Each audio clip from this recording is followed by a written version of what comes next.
ትትነከርም ሥላሴ ትትረመም ወትትነው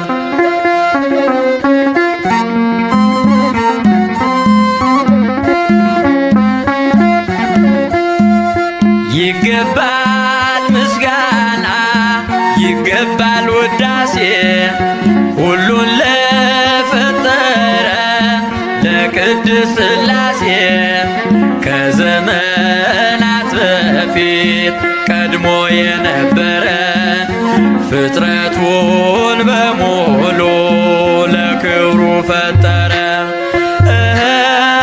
ሥላሴ ትትረመም ወትትነከርም